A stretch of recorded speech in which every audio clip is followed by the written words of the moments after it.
Hey, this isn't like the most flattering setup. I'll probably be changing this a bit as time goes on, but I am finding how easily positioning my phone on the ramp is for now. So, hey, it's weirder for me than it is for you right now, I promise you.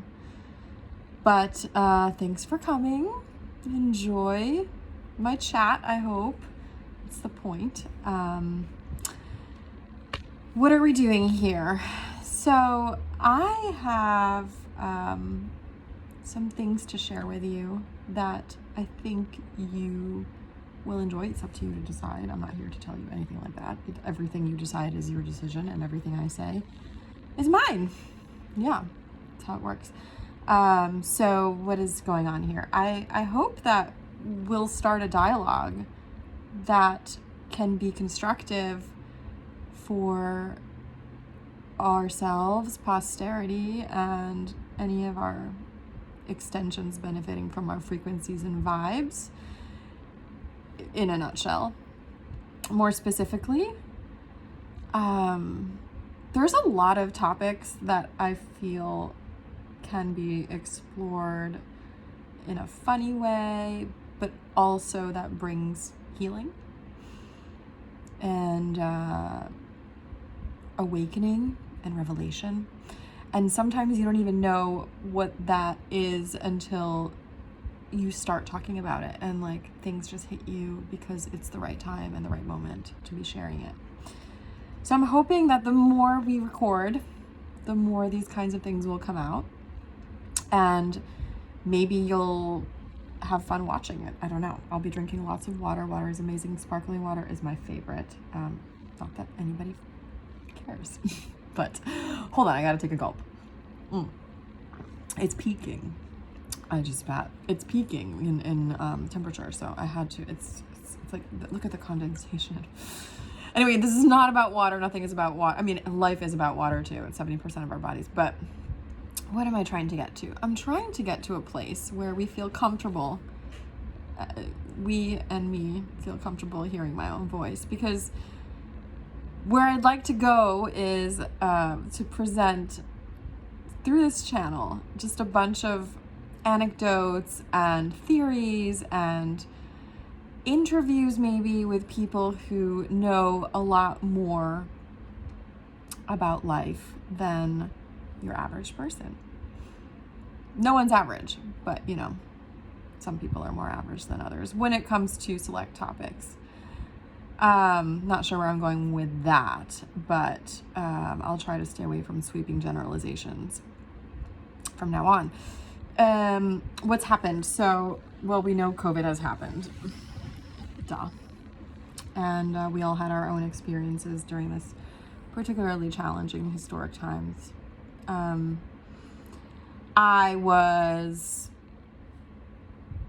lucky enough, I suppose, I don't know, I feel like I was in retrospect. I got to experience it alone in my house. And at the time, I think I went through a series of mental moments that led me to put together a lot of different types of meditations. And so I would love to share some classes with you and courses, but even just meditations themselves that sort of address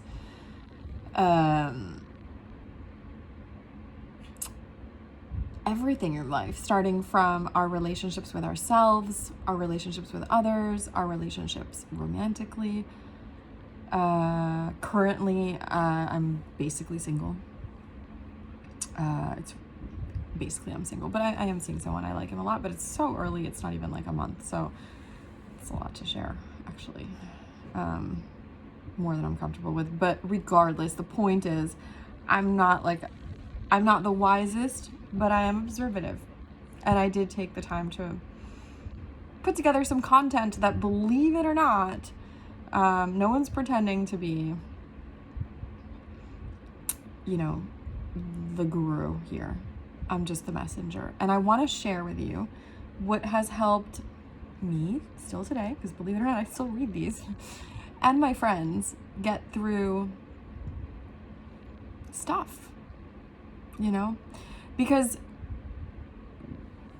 even though, you know, life doesn't stop throwing us curveballs, life doesn't stop making things, you know, challenging. We are surrounded by external structures and stimulus, and we can't control what happens on the outside. We know this. We can only control ourselves. I mean, that's basic, right? We can control our cars. We can control like whether the air conditioning is on or off, but we can't control the manufacturer of the air conditioning, whatever, you get what I'm saying. You know, there are things that are going to happen. We can't control the long lines in the supermarket. We can't control the fact that someone messed up one of our orders in the mail. Those things happen. And whether or not we're happy about it, like, you know, it'll still go on. So life gets challenging. These are really stupid examples or silly examples in retrospect to some of the most major things that have taken place this past year. But the point is, are going to continue to experience things like this in our lives. We're going to continue to experience challenging moments that test us. So the idea is not to shy away from that, because otherwise we'd be living under a rock and at that point facing our inner demons.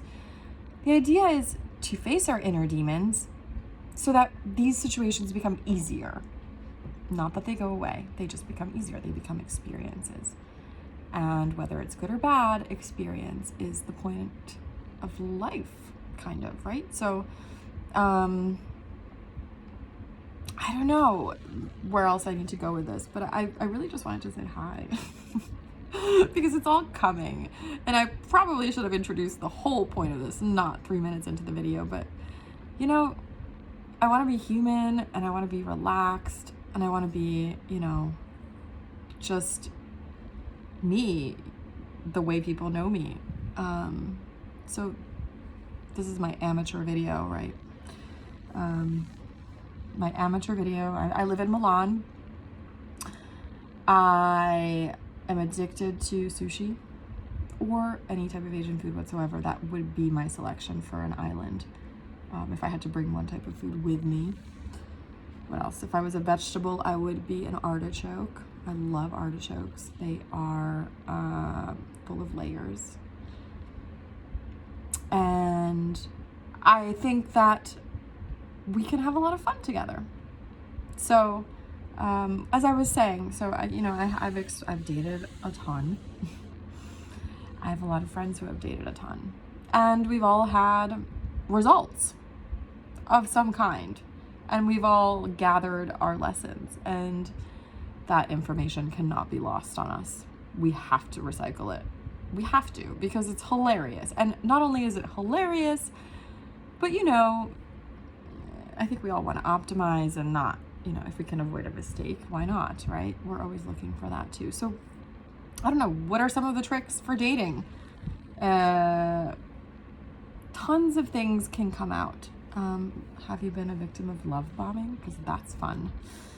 Let me tell you, really fun when you're 34.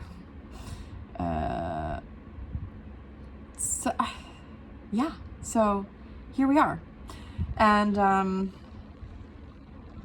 don't know.